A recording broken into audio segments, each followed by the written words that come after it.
જામનગર અને દેવભૂમિ દ્વારકા જિલ્લામાં ચાંદીપુરા વાયરસની આશંકા।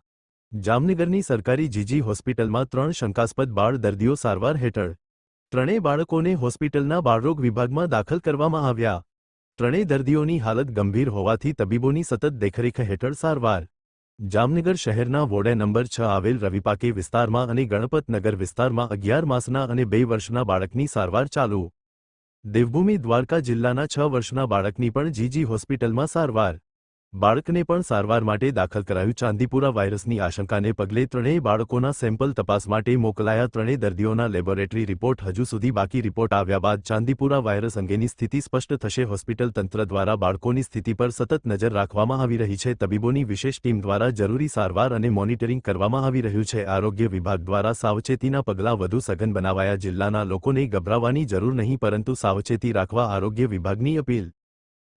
આજ રોજ જીજી હોસ્પિટલ ખાતે ચાંદીપુરા વાયરસના શંકાસ્પદ લક્ષણો ધરાવતા 3 કેસ દાખલ થયેલા છે। આ કેસમાં બાળકોને તાવ, ખેંચ આવી, બેભાન થઈ જવું અને ખૂબ જ ટૂંકા સમયમાં બાળક સિરિયસ થઈ જાય છે। આ બધા કેસ, એમાંથી 2 કેસ છે એ દિગ્જામ સર્કલ વિસ્તારના છે અને 1 કેસ દ્વારકાથી રિફર કરવામાં આવેલ છે। ત્રણેય બાળકોના શંકાસ્પદ લક્ષણો છે, તેથી તેના માટે તેને ચાંદીપુરા વાયરસનો અત્યારે જે રોગચાળો ફેલાયેલો છે એના માટે અમે એના સેમ્પલિંગ મોકલેલા છે, જેનો રિપોર્ટ આવતા લગભગ અઠવાડિયાનો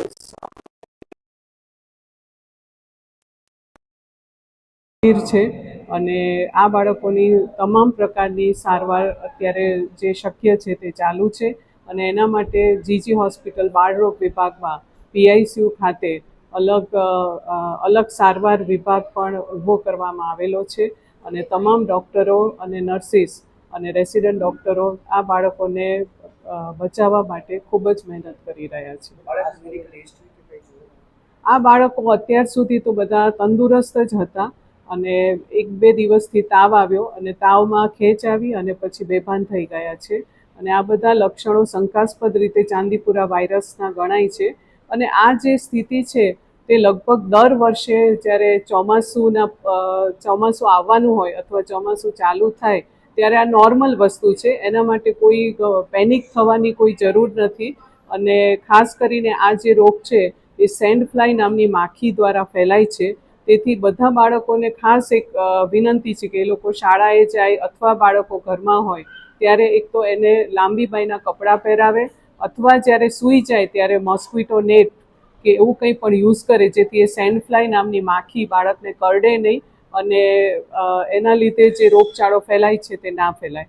અને બીજી વસ્તુ એ છે કે આજુબાજુના વિસ્તારોમાં થોડી ચોખ્ખાઈ રાખવી જોઈએ, કારણ કે આ જે માખી છે સેન્ડ ફ્લાય માખી એ ગંદકીમાં ફેલાય છે, એટલે આજુબાજુના ના દર્દીઓની કોઈ ટ્રાવેલ હિસ્ટ્રી નથી।